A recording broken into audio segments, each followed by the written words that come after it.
Hi everybody, welcome to Oceanside Farms. It's Don and Donna Ray again, and today we'd like to talk about compost. Some recipes and variations for making extremely awesome compost.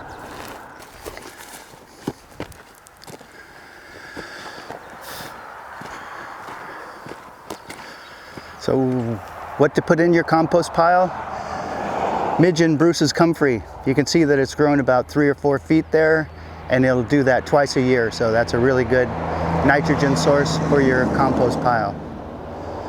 Thanks, Midge and Bruce. In the springtime, down at the beach there, you'll find the grasses that grow along the ocean, and you can just reach underneath them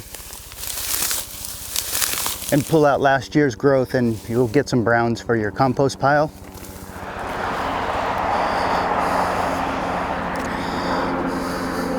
We're getting a little sidetracked here, but another way to compost is sheet composting. In this example, we have sunflowers and field peas growing together as a compost cocktail.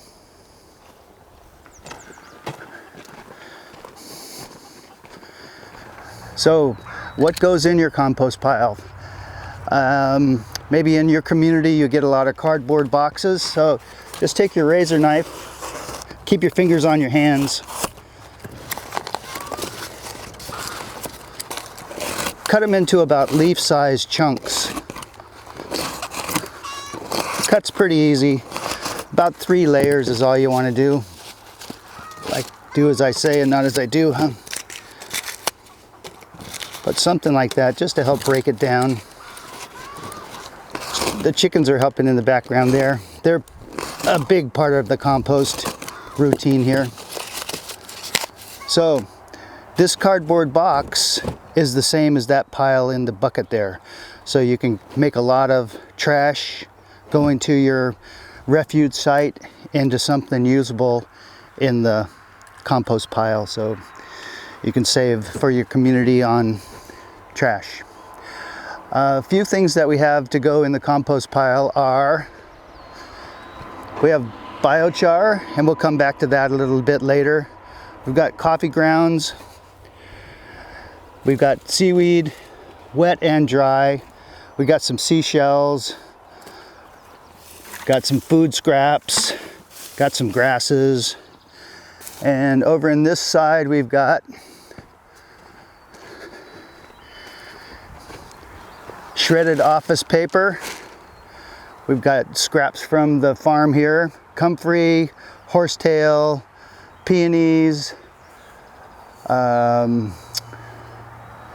chickweed, and I'm sure there's some rhubarb leaves underneath there. We went to the cannery and got some ground up fish just before they throw it in the ocean. So this is yellow-eyed rockfish. Just wonderful. Doesn't smell too bad yet. We got some old hay for browns, and we went to the lumber yard and got some sawdust scraps, and then we went by the brewery and we got some beer spoils, so grains, soaked up well. They take the grain and warm it to 158 degrees. That turns the starch to sugar, so these buckets are just full of sugar. We went to the willow patch, the alder patch, and we just got a big bucket of leaves and small branches. The branches will help give the pile air. The more variation you put in your compost pile, the more variation you'll get out of it. So lots of different items going in, lots of different minerals and bacteria and fungi coming out. If you can zoom in inside their house there, and you're rolling? Yeah. So we're doing a deep litter method. You can see inside their house the sawdust is probably about 18 inches deep, so as they poo it just gets mixed into the sawdust and goes right away, so it keeps their house nice and clean. And out here in their barnyard you can see that they're living off the beer and the garden scraps from the farm area. They like to swim in a pool, and so they're doing lots of composting for us right here on the spot. We'll clean out their pen about twice a year, and turn that into compost also. Here. So we're doing the deep litter method in the chicken house also. You can see the sawdust there with the chicken poos in it, and the chicken poo just kind of gets ground in. They're in here swimming in this thing, taking a dust bath, and so they really keep it turned up, and we clean this about twice a year also. So it saves on a lot of maintenance and keeps the birds healthy and clean. On the outside here, same story as the ducks. They're living off the farm. Here's all the weeds and things. That's one more reason to pull weeds, is to feed the animals.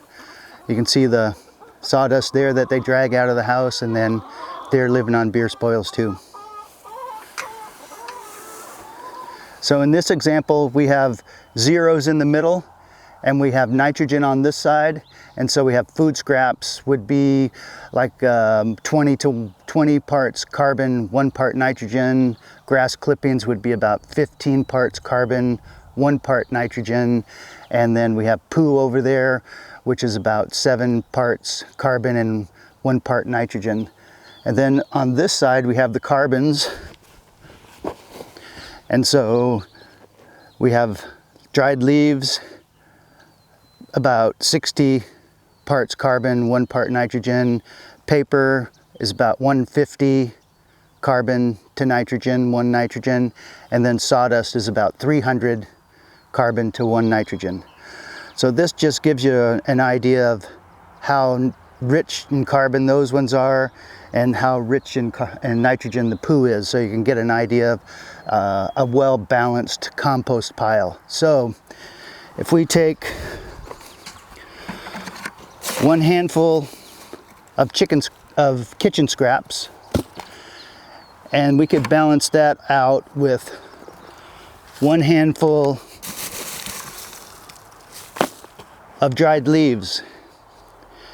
And so another example might be if we use 2 kitchen scraps, then we would put in 1 paper, because it's much denser in carbon than the leaves, and of course much denser than the kitchen scraps. And so say we did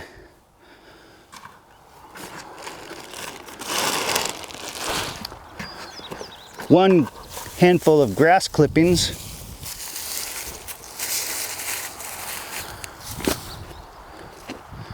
and what would we balance that with? We would balance that with 1 handful of grass clippings, and I'm gonna say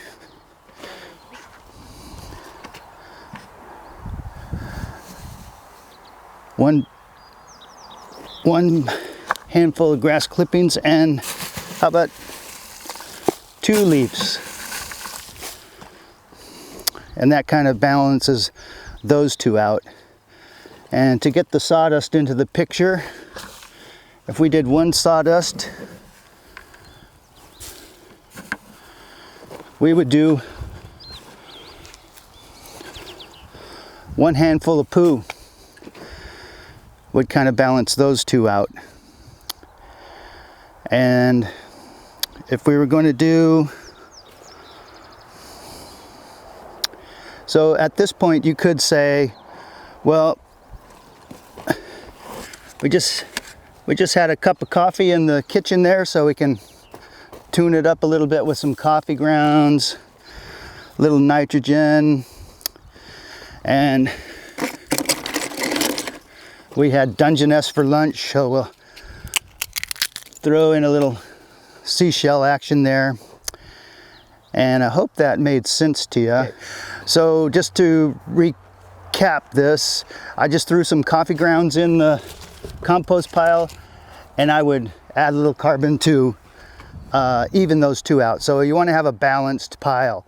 So do your best guess. You can kind of see sawdust way on the far end, then paper, leaves, food scraps, grasses.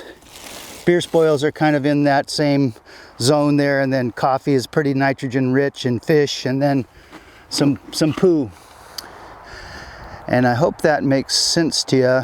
With the poo, you've got to be careful of your source. Some of the horses have antibiotics put into them, and some of the chickens and those kind of things might have some deworming kind of stuff going on. And so just be careful of your sources of where you get your additives for your compost pile.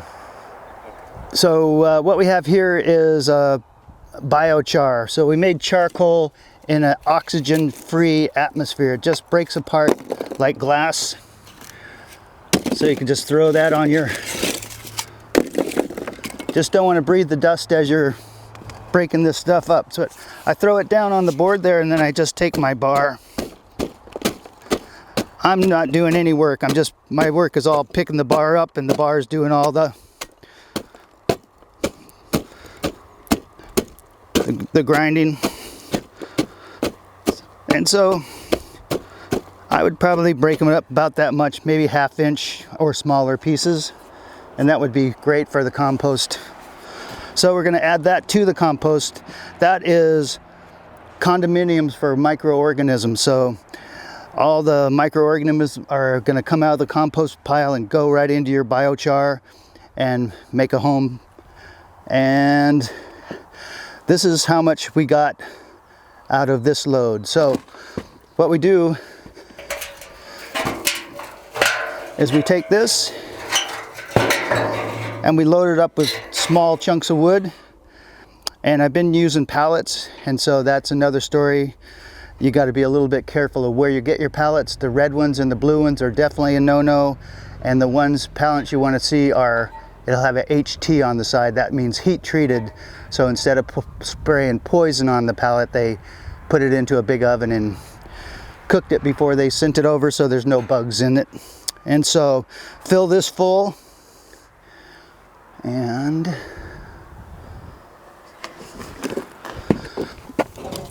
this has a lid, screws on there.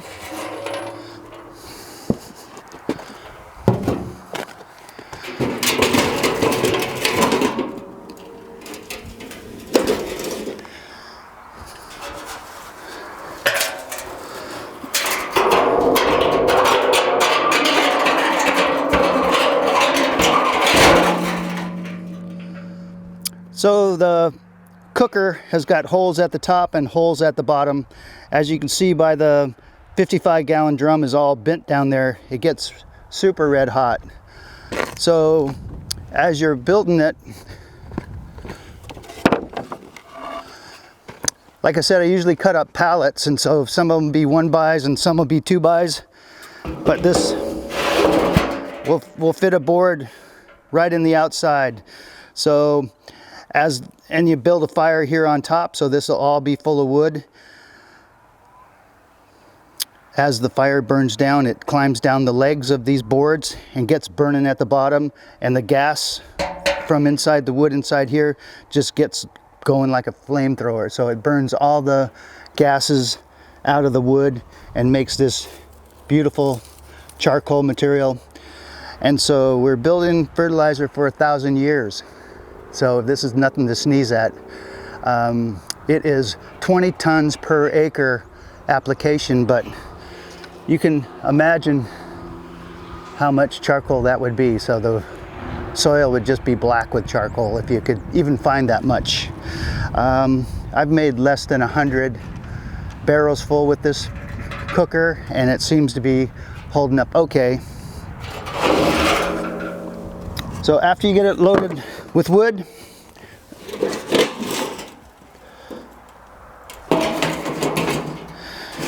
you can put the top on, and a chimney just makes all the difference in the world with how the whole thing draws. So you couldn't do it without a chimney.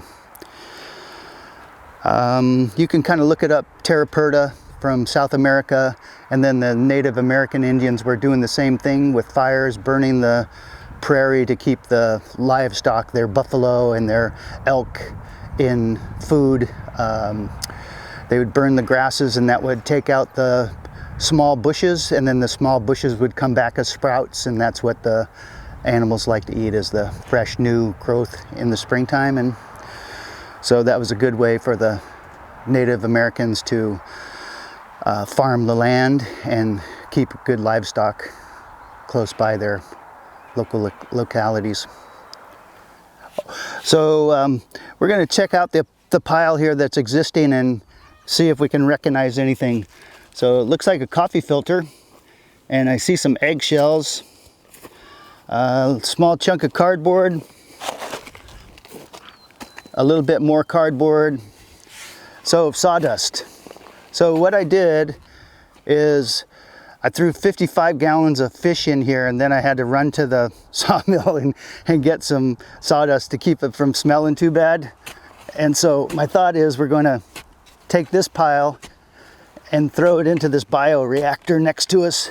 You're probably curious about what that thing is.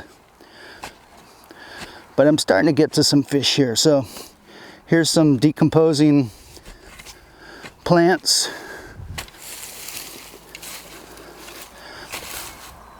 Almost unrecognizable. I'm going to think that is comfrey. And you can see the pile's getting a little bit overheated, is the gray matter there, so it really wants to be turned down. What we'll do now is grab the tractor and run the rototiller through here, and we'll just chop all this stuff up a little bit finer. The bioreactor that we're going to load up with this stuff likes small pieces, so let's give that a try.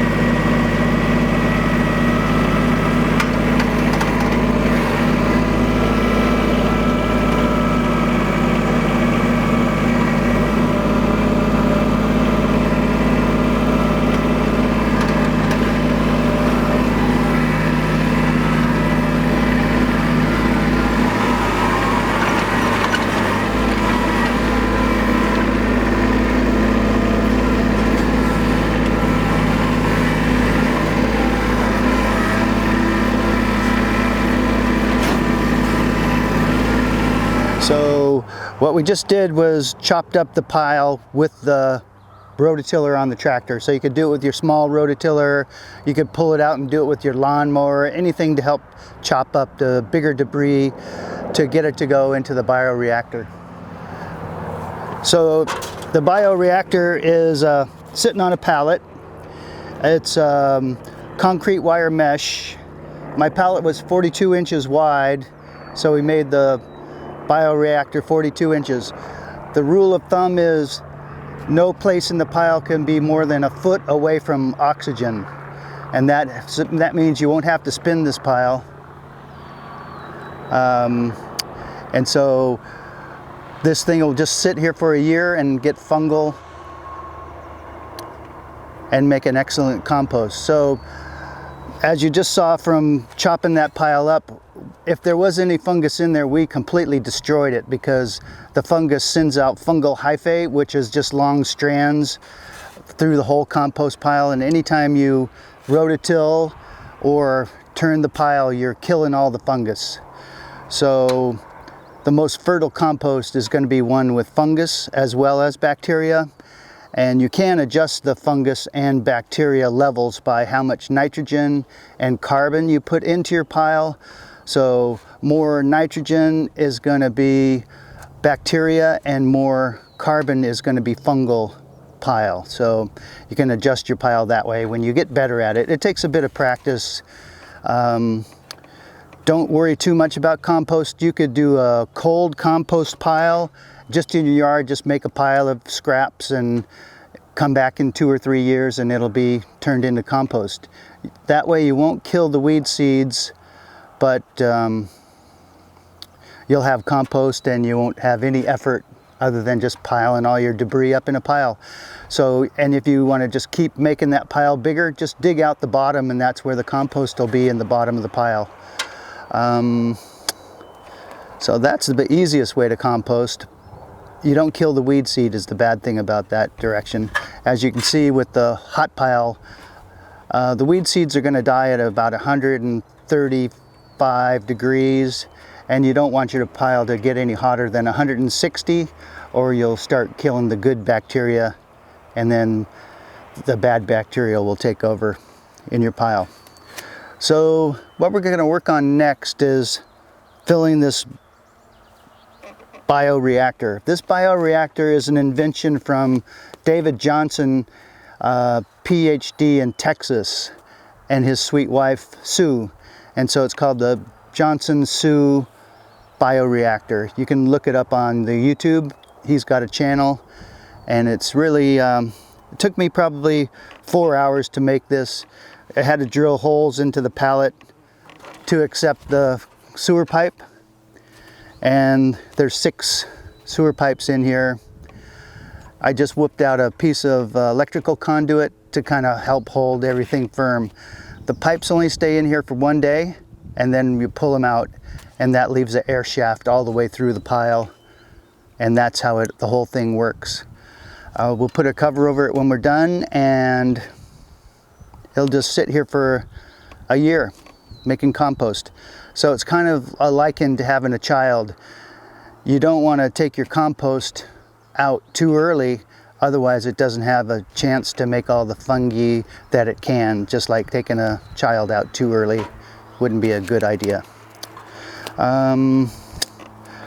So Dave Johnson usually uses shredded leaves, and they're soaking in water right now. So we're going to start with shredded leaves, and all this stuff will give us some aeration there in the bottom of our pile.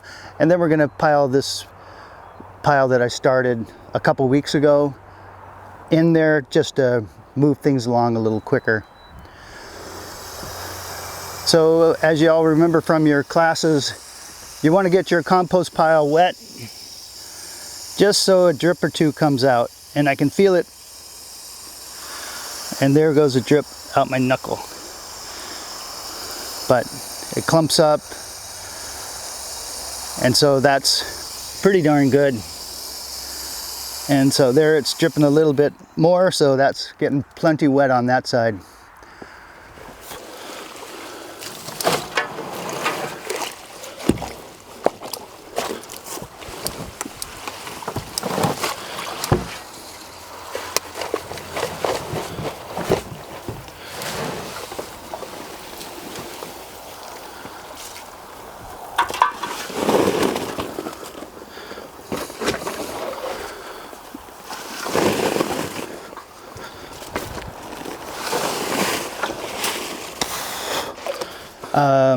Right now I'm just kind of smoothing out the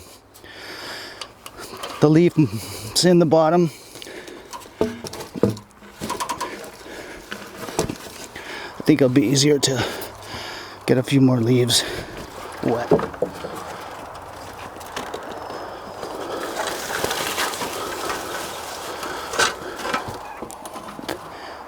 It looks pretty good. So right now I have about up to here with leaves inside there, and that'll give a nice air layer on the bottom so the air can flow through the pile. I'm going to pick this pile up and set it in the top here, and we're going to fill this up and see what kind of trouble we can get into.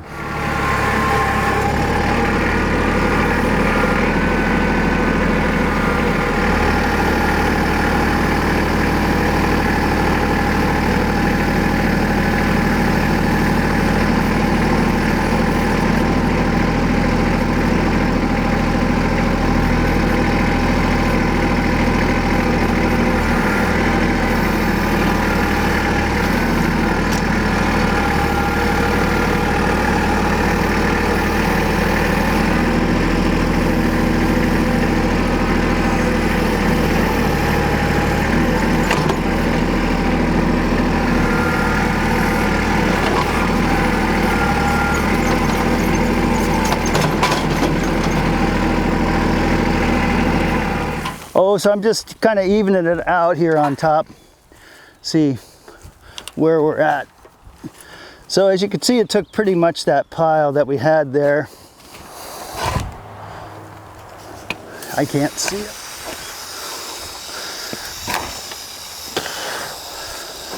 So it looks like we're getting pretty full here. I'm just gonna add a little water and get it to compact there a bit. So the reason that we're showing you this Johnson Sioux Bioreactor is some of you don't have tractors and you can't really spin a pile, you don't have the manpower. This would be a good way. You're going to spend a half a day building the machine and then another half a day loading it, but then you'll have the machine forever. It's not going to wear out. The pallet might wear out, but the rest of it's going to be good for year after year after year. Like we talked about before, you're not going to break up the fungal hyphae with this one, and so the compost that comes out of this thing is probably 4 times the compost that we're building over there, just because of the fungal growth inside this pile.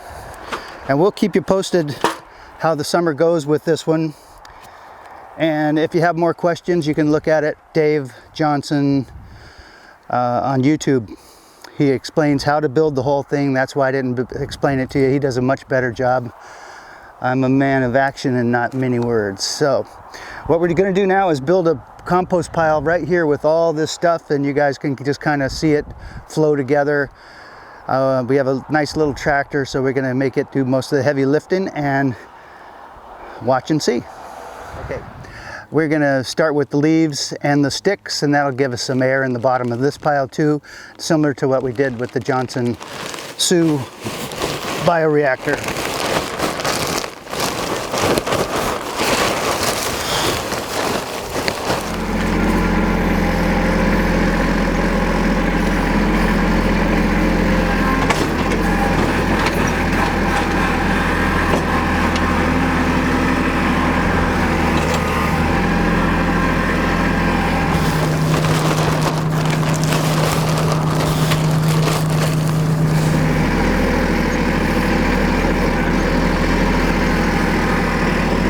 So we just put a layer of browns on. Now we're putting a layer of nitrogen-rich grains.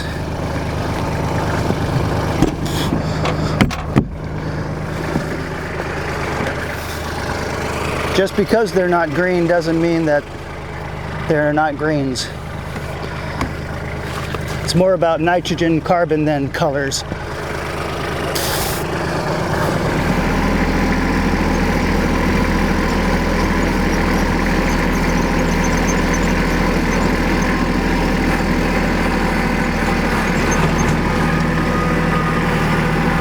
So I got some pushki sticks here.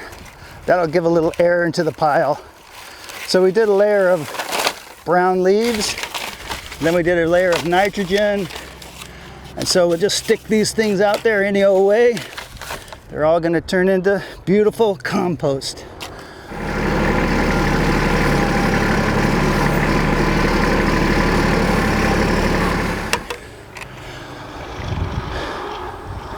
What I think I'd like to do is get the fish kind of low in the pile, and that might help keep the stink down.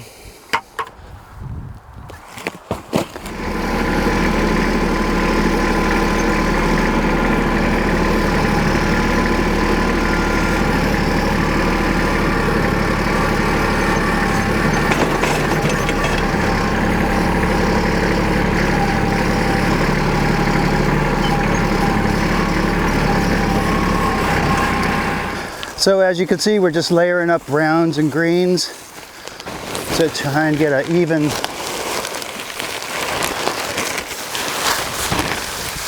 so maybe like 4 inches, from 1 inch to 4 inches. And right now I'm just hiding the fish so I know it got well covered. So this is Bruce and Midge's comfrey. Thanks, Bruce, Midge.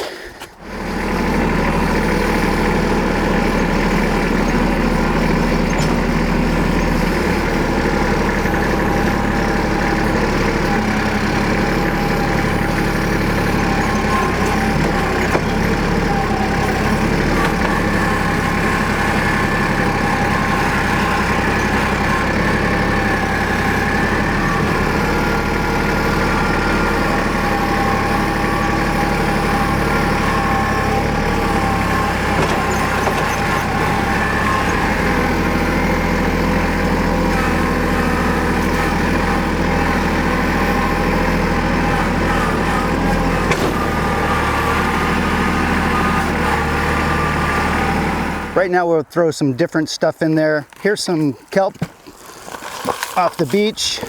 Once again, we'll just kind of get it to layer out there. So that one was pretty dry. We'd call that one green, browns. And this one is pretty wet, so we'd call this one green. So we'll just stir those two together there. A little bit of juice. So we had some potatoes, didn't quite make it to the garden.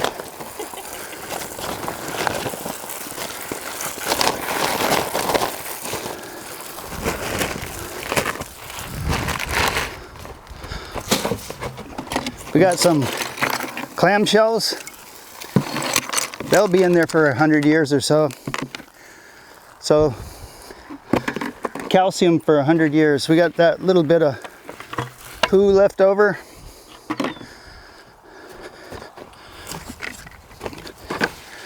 So we just did a layer of brown, that was the sawdust, and now these are kind of greens.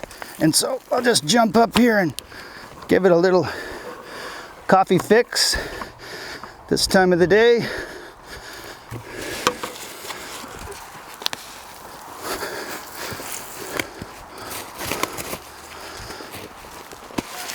So as you can tell, we work pretty hard at finding all these things laying around.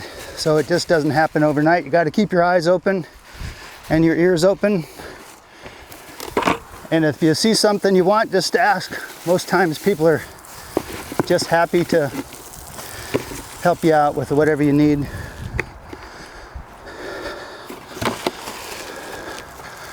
So we working on a layer of greens right now. And so I got some more beer spoils here.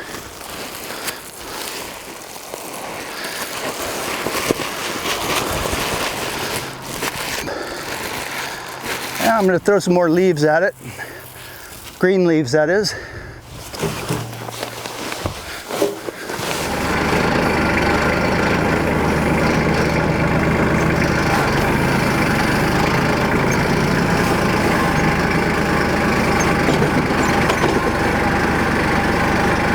So that was a layer of green going on top there. Now we got a layer of browns.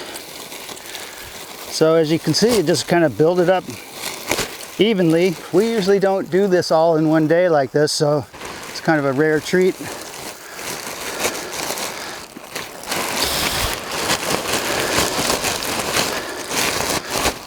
So it'll get smoking hot here in about 3 days. So if you're doing an organic certification for this pile, you want to get it up to 150 degrees for 15 days. And you have to turn it every 3 days to get the outside in and get the whole pile cooking together. So if the smaller the pieces you put in the pile, the faster they decompose. So the little beer grains are fantastic.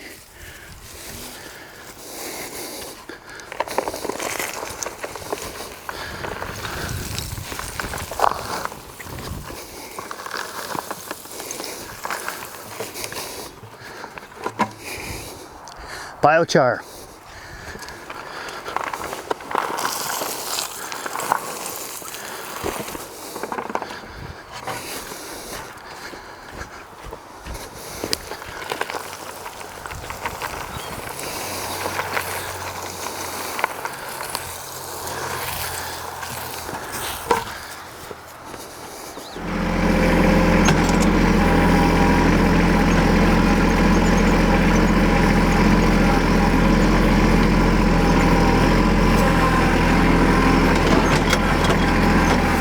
So one thing about hay is the lines that they use to tie it up could have rat poison on it. So you want to be a little careful with this twine that they use there.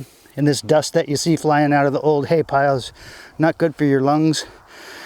You really have to break the piles up. If you put it in the compost pile like this as a mat, it'll come out just like that as a mat. So this bale right here, I just went and fluffed it all up, and you'll see it when it comes out of the bucket. It's should compost pretty darn easy.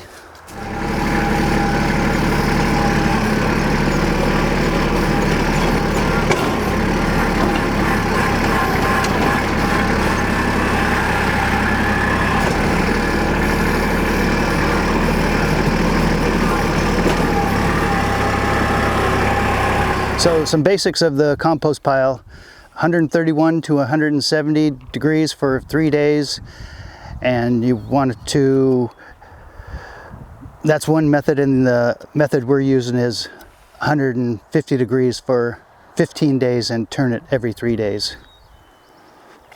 And so it's a good thing to keep a record of what goes into your pile. Like we talked about before, the more materials, different materials that go in, the more different minerals come out. And the inputs don't have to be certified to have a certified organic compost when you're done. So you want to use a finished compost on your crops so you don't get pathogens, no manures, fish waste.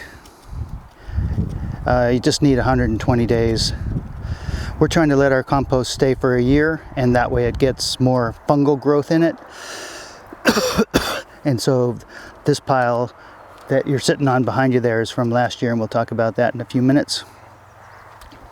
So 90 days for crops that don't touch the compost, and 120 days for crops that do touch fresh manure compost. So how do you know when your compost pile is ready? You saw the compost pile over there, and this one's starting to look more like soil than compost. So we'll let this finish off for a year, and it's still cooking along pretty good. It's about 140 degrees in the pile there. So a few things you can see there. Here's an old chicken bone, some scraps of paper that didn't get composted, some weeds up on top, maybe they were hops vines or something. It's good to put a big flag on your compost thermometer so you don't forget to pull it out and turn your pile with the thermometer in it. It's awful hard to find underneath that big pile.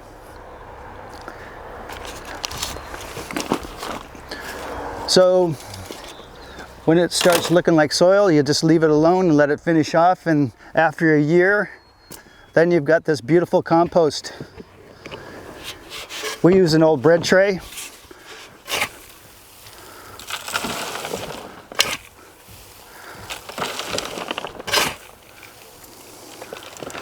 Sometimes you get clumps and stuff in it, and so we just kind of sift it around in there, scoot it with our hand. What doesn't go through the screen, we just take it to the next compost pile back, let it work a while longer.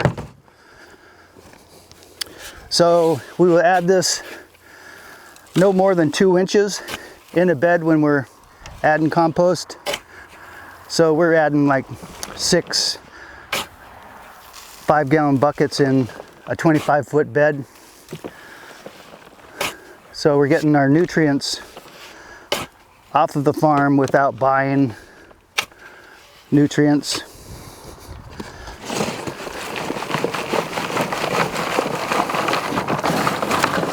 What doesn't go through goes back in the pile.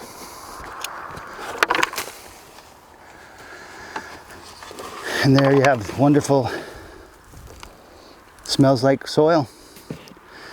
So if you do run a little short on nitrogen, you can use fertilizer in your compost pile. So blood meal, and I've just used it sparingly. If you want to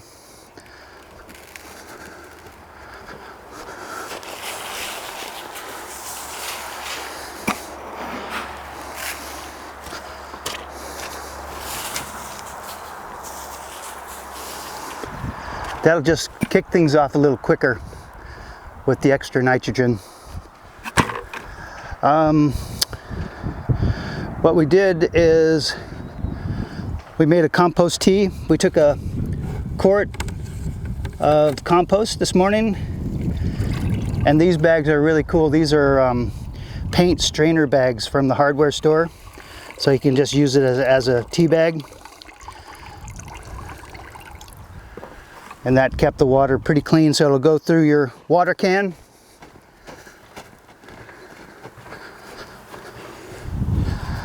So like I said, we made this morning. I wouldn't let it set for too long. The microorganisms inside the compost can't live in water for very long, so probably 4 hours and they'll be dead. So you want to use it as a fresh tea. Some people use aeration and those kind of things, but we're thinking we have enough to do without creating a new thing. So you just walk around and water this onto your plants, and they would be very happy. Foliar, they'll take nutrients in the leaves, and if you can, try and get it up underneath the leaves also. You can't overdo it. You can't overdo the compost tea. They make a Venturi siphon that you could run your garden hose into the bucket, and it'll suck the compost tea out of the bucket and put it into your garden hose. That's a good deal. 1 teaspoon of compost has a billion bacteria, 400 to 900 feet of fungal hyphae in it. So unbelievable how much life is in there. If they've only identified 5% of the bacteria in the soil, so there's so much that we don't know about soil, that it's a good occupation for some of the kids to get into. Microbiology. Ready, Iceman? Okay, so in a final on this one, here's the pile that we just made. I'd probably walk around the pile and kind of cover the fish from the critters, that kind of stuff. I'd probably check the temperature in about 3 or 4 days and see how we're doing there. It's gonna get smoking hot in no time flat. If it gets over 170, then we wanna turn it over and slow down the temperature and or add water. And so if it gets smelly, we'll add more carbon. If it doesn't heat up, we'll add more nitrogen.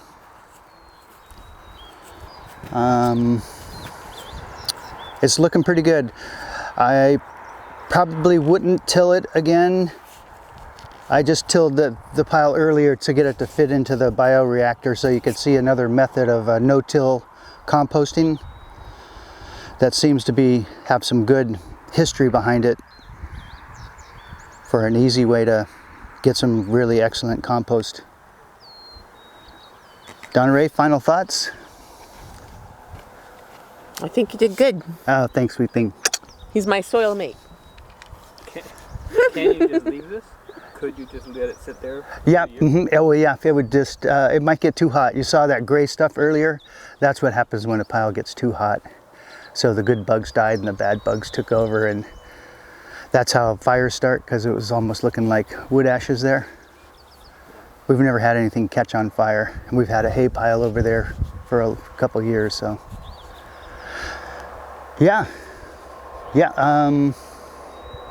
Yeah, so if you had this in your yard, you could just let it sit there, and 2 years down the road, come out and you'll have a nice compost pile inside it. How long will it take with your attention? We could have this done in 8 weeks. But we don't want to, because it's kind of like we talked about before. We want the fungi to move in. The bacteria will make all the heat and do all the work for decomposing everything, but then the fungi comes in and eats the dead bacteria bodies, and that's really what you're looking for, is the fungi. So you can add some soil to your compost pile. You can add some old compost just to feed the bugs and get the nitrogen going off. I hope we gave you some tips that you can use in your future composting, and hopefully we made it look easy with the tractor and you won't be afraid to make a huge pile in your yard too. Thanks for joining us. Come on, ducks. Come on, ducks. Come on, ducks. Good girls. Yep, we're going in.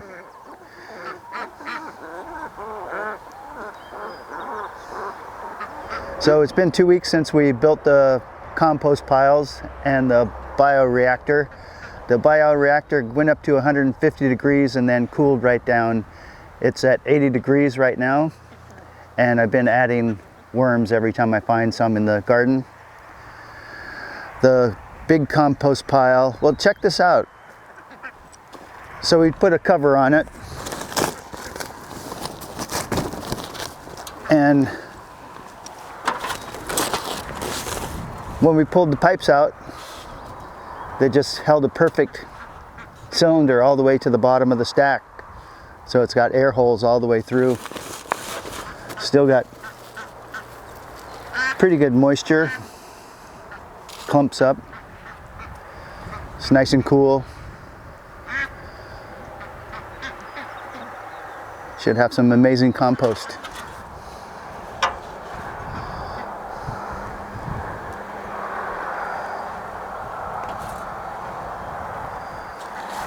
So this pile, we don't have the luxury of a lot of space for composting, so I just keep adding to this pile. Like we talked about before, when it starts looking more like soil than like compost, I quit adding to it. So it's starting to get there. It was 160 this morning when I came out. We'll see what it does now. I turned the pile, so I should have cooled it down a little bit. As you know, we don't want it to go over 155. So you just keep turning it to cool it down. Good bugs will die and the bad bugs will take over if it gets over 155 degrees. It could go up to 170 pretty darn easy. So right there it's sticking at 140, so that's just perfect. We're killing the weed seeds and the good bugs are thriving. So once you get that beautiful compost all made, what are you going to do with it? This is what we're up to. You can see the different colors here. We're putting about 1.5 inches to 2 inches of compost on top of the piles, and then we'll plant right into that. So a couple models of sprayers that you can use. These just pump up and make a pressure, and then you can spray compost tea onto your plants, onto the ground next to the plants.